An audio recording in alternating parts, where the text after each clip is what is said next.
Hi, and welcome to Semmelweis STEMtalk. Today, we are very honored to welcome Professor Veronika Müller to the podcast. Professor Müller is the director of the Pulmonology Clinic and the Vice Dean of the Faculty of Medicine at Semmelweis University, and she has truly excelled in a number of roles over the course of her career. Not only is she a renowned clinician, researcher, educator, and a leader, but she's also a dedicated family woman.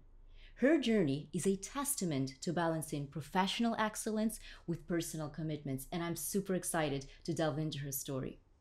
All right, welcome to the studio, Professor. It's so great to have you here with us today. I am so happy to be here.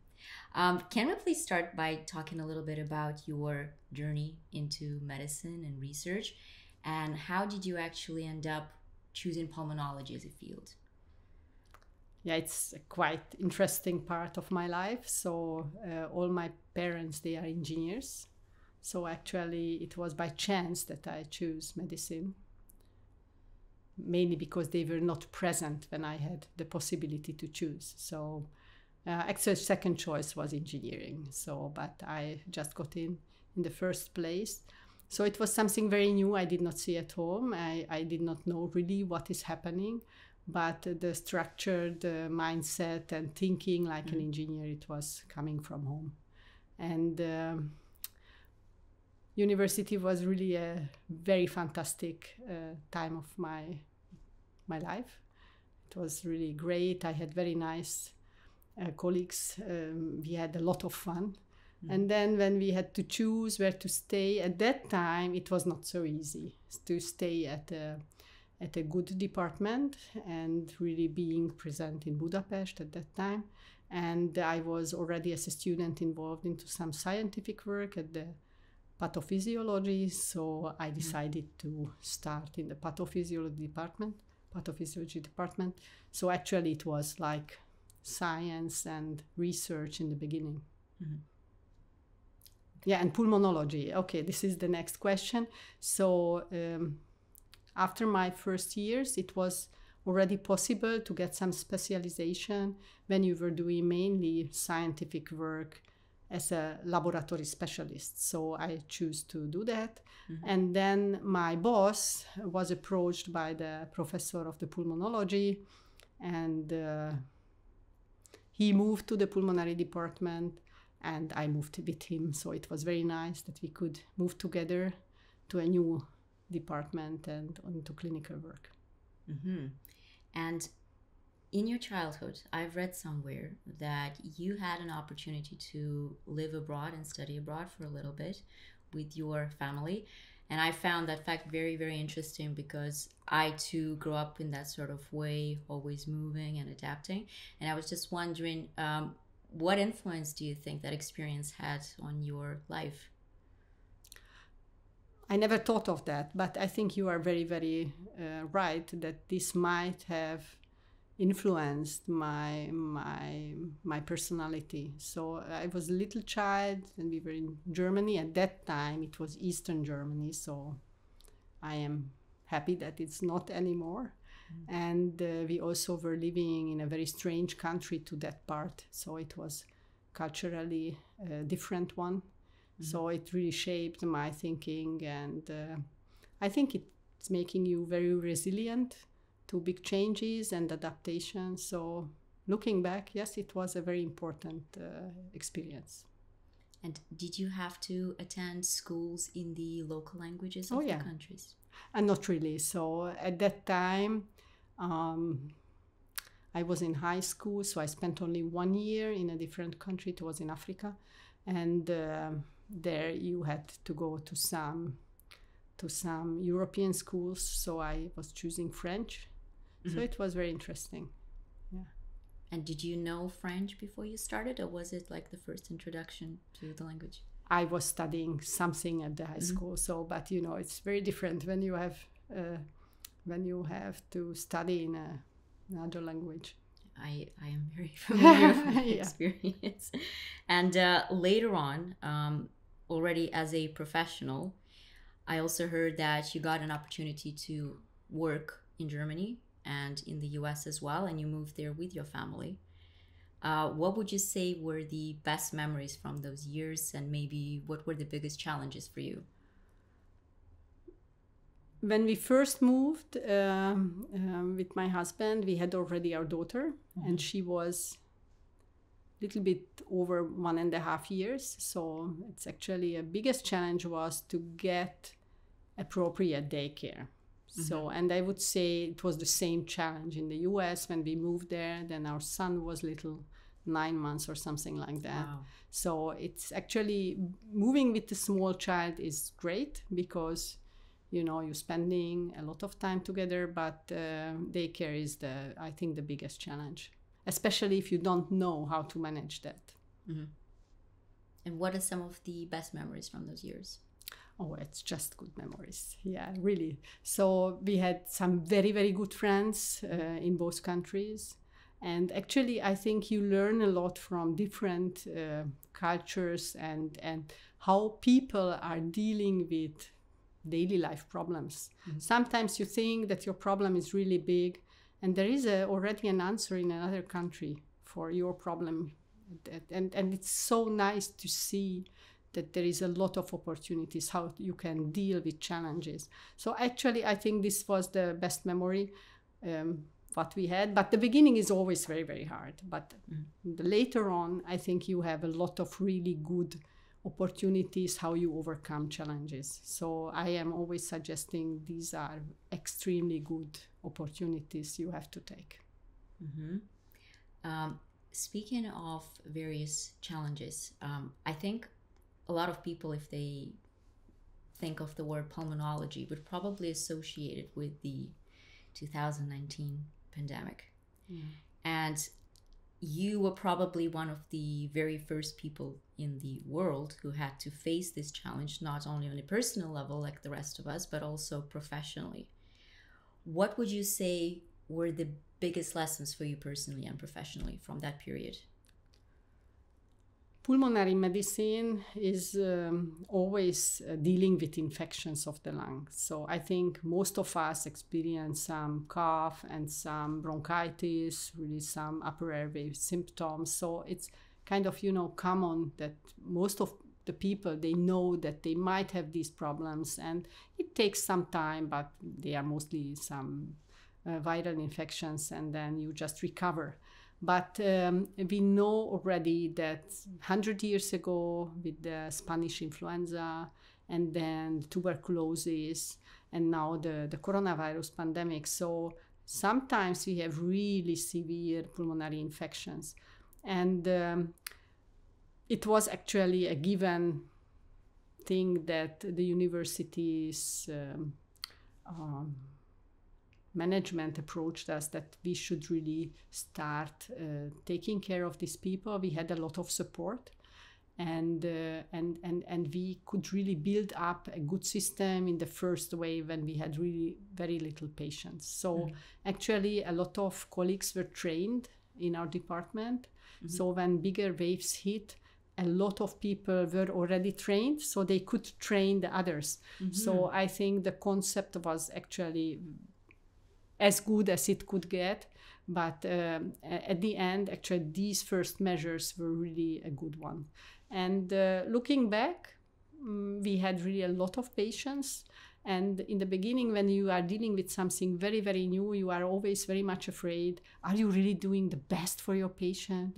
Can you do something better? Is it something what we missed?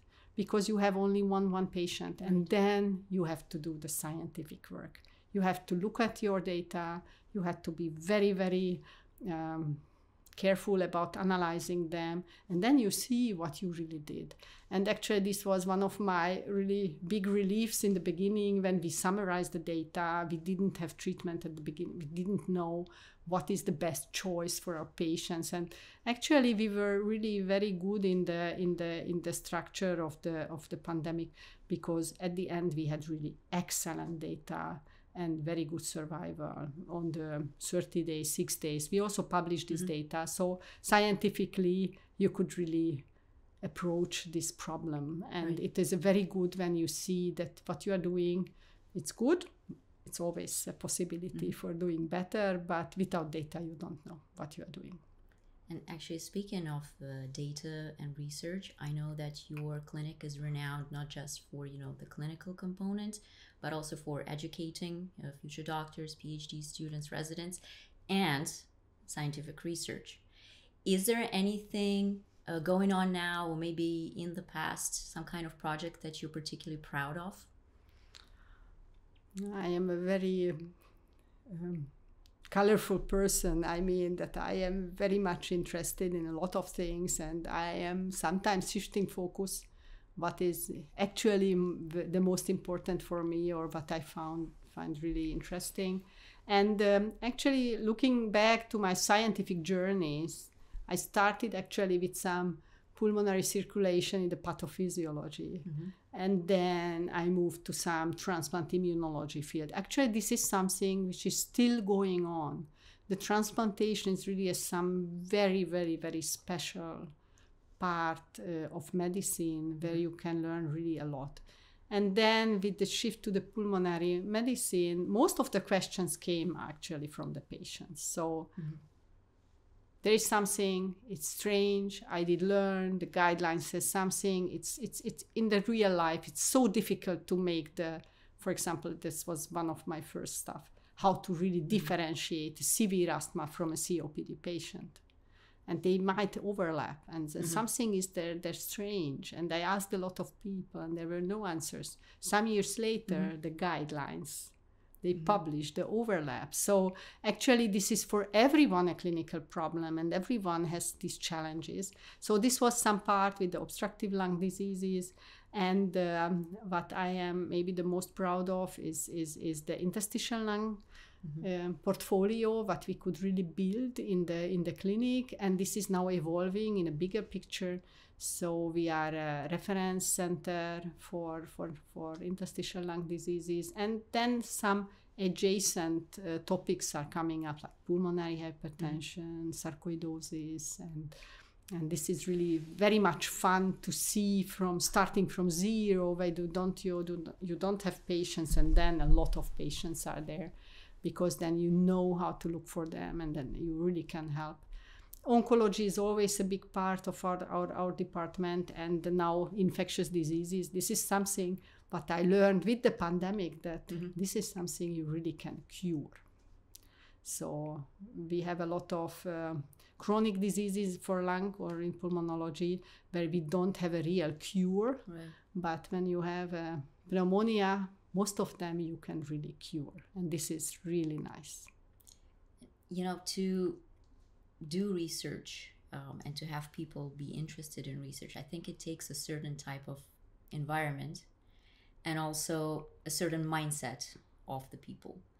How do you encourage this sort of creative, open-minded environment in your clinic and in your team? Actually, it's always a work in progress. So it is still in a developing phase. Actually, we are now very close to the step when we can say, okay, we have a lot of very dedicated people. They have some distinct interests in pulmonary medicine. And now I think the biggest challenge for me coming from the next years, and I really enjoy this, that maybe we can somehow merge all this knowledge of the different people and this enthusiasm into one direction to really show what pulmonary medicine in our department can really do. And maybe we can really do the step on the next level. So it means that we can be more visible on the European platform. And actually, this is something what I want to shape. And the university environment gives us this opportunity. I just had a talk with some of my colleagues how we can maybe combine some clinical work with some basic research. And I think there are so many excellent opportunities where we can really combine the knowledge from a different department or some other technology. So this is nice. Yes, it takes some time, but these conversations, they are really fun. And I think I really enjoy this. And if you find this enjoyment, then you will love research. You will love data. You will love to be curious. And this is keeping you, maybe your mind really vibrant and interesting. Mm-hmm. But how did you manage over the years? So you had leadership roles, you were a clinician, you were a researcher, you teach, and you had a family, and you had children while you were doing it. Do you perhaps have any advice for young people, especially particularly young women, maybe mothers, how to balance all of this? I think the most important thing is your partner. You are choosing your partner, so there you have a big choice, and actually you should shape your future together. I think this is really the most important thing, that you need a partner. And it's important that you together have the kids and you are working with them together, being very nice adults. So I had the excellent opportunity to have this kind of partner, and there's a lot of support out there. So if you have the possibility to include family members like parents, it's excellent. Maybe sister, brother, something like that. A lot of times you can really have this kind of support. And very interestingly, now I find a very supportive part from the younger generation. So it's not for me and having kids, but I think for balancing and really doing all this kind of work, it's very, very important that you have not only mentors, but you also have your tutoring younger colleagues. And this is really, I think, the fun. If you have transgenerational opportunities, it's sometimes difficult, but maybe if you can ask these people how we can help each other, this is helpful. So it's sometimes sounding more easy than it is, but I am very, very positive that you have to have all this kind of support. And actually children are very supportive, I think. I found that from my kids, that they accepted that, I am working, sometimes I have my time, and they were really helpful. This was nice. I think it probably also, depends on what sort of environments they grow up in, because if they see that a lot, it's easier for them to accept that as a fact, versus maybe a family where it's not really common, where they haven't seen their mom working, so maybe they're not used to that. So I think that also depends a lot on the... Yeah, my mother was also working, so maybe not scientifically, but she and all the family is very, work is considered as a good thing. Leadership.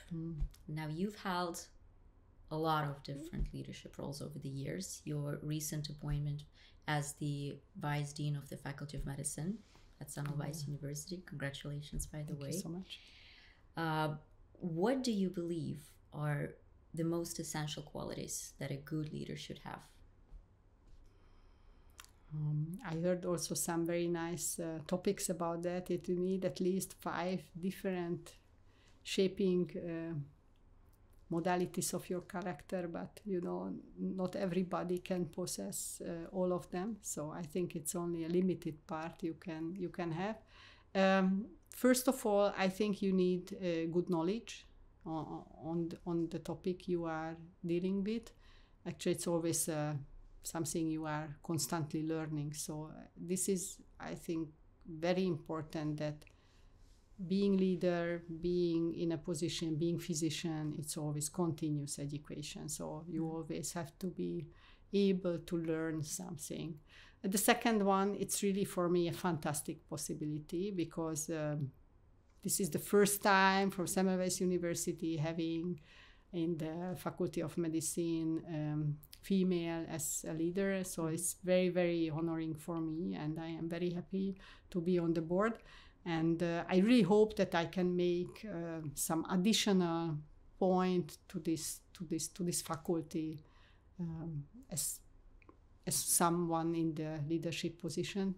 So it's really, really, really nice. Second one, I think it's very important. Very, very important is dedication.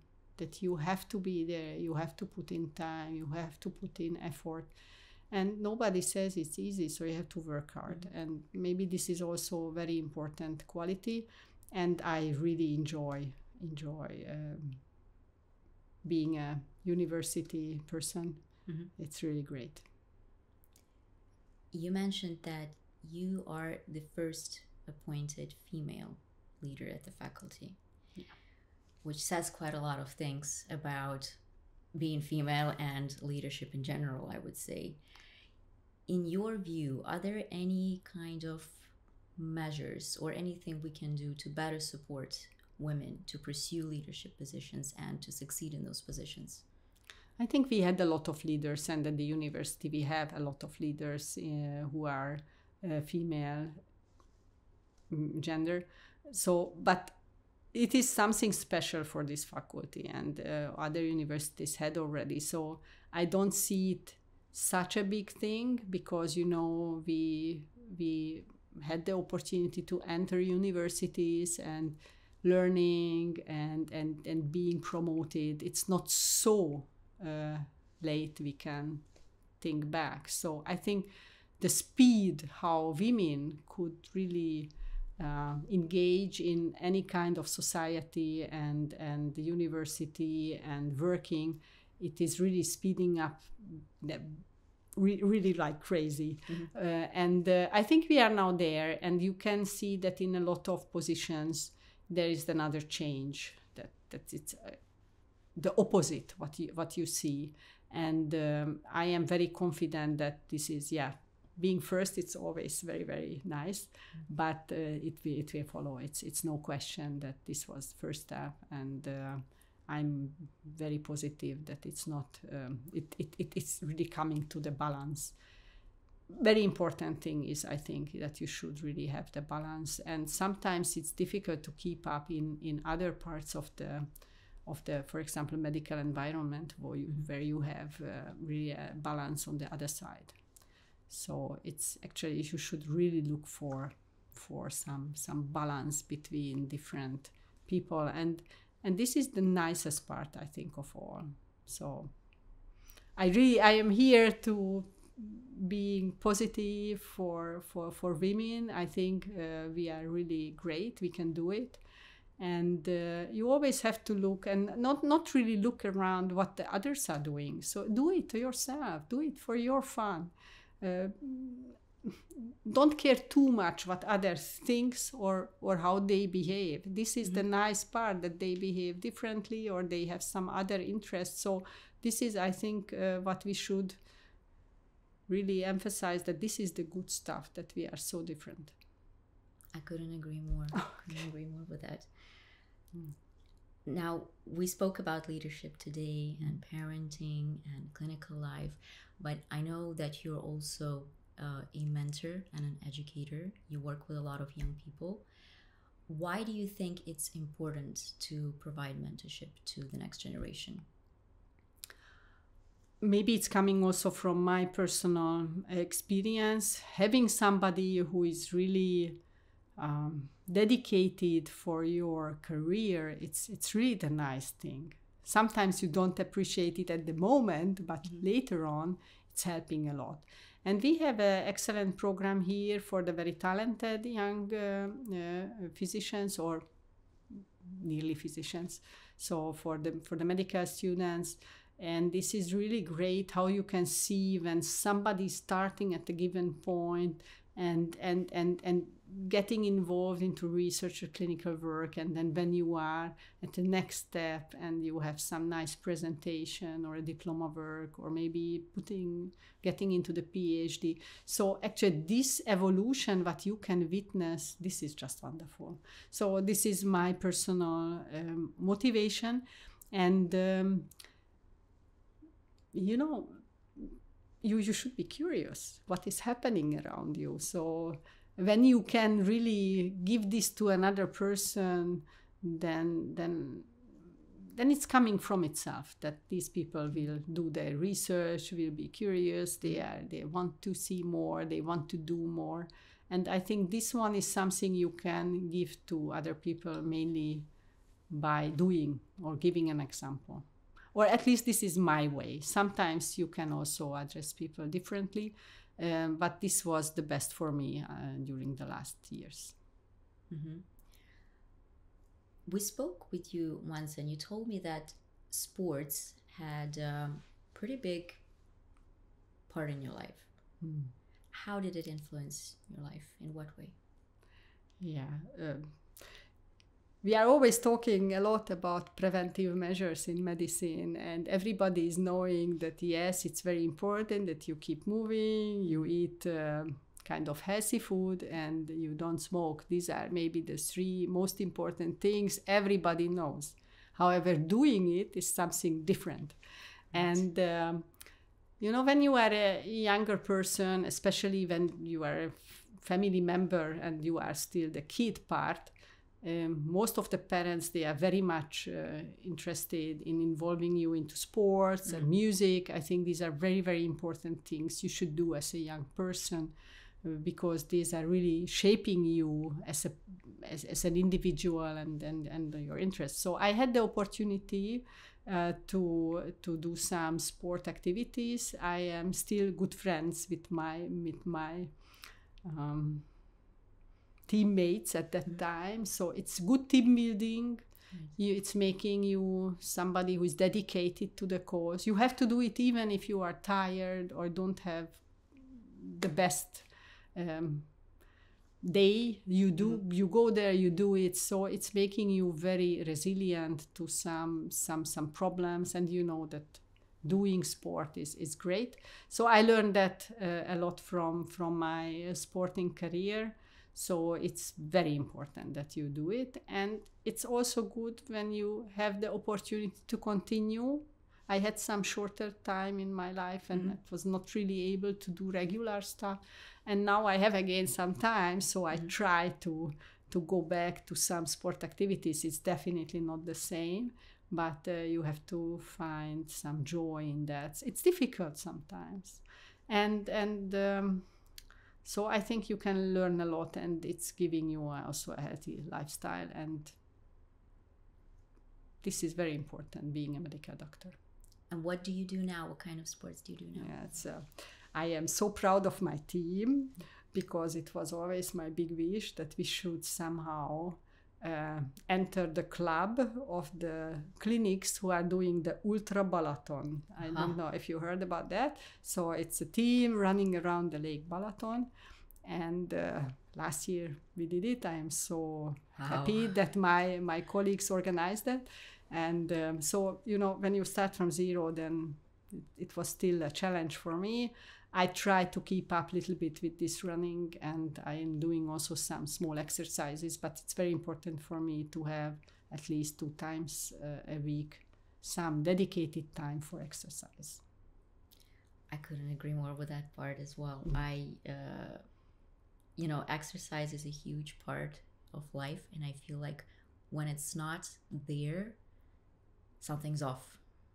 There's always something, the mood changes, too much extra energy and everything. So I couldn't agree more with you that it's very important to have it in your life. Thank you so much for sharing your story with us today. And to wrap up the conversation, I would like to ask you, what do you think is the future of pulmonology, let's say the next decade? We are facing challenges in Hungary. It's not the same in Europe. So I am really hoping that pulmonary medicine will go the same way what we see in the surrounding countries, and it's becoming one of the top fields of medicine, and I am really hoping for that. Okay. Thank you so much for joining us. We had such a pleasure, and it was such an honor to have you here. And we're wishing you the best of luck with all of your future endeavors. Thank you. Thank you so much.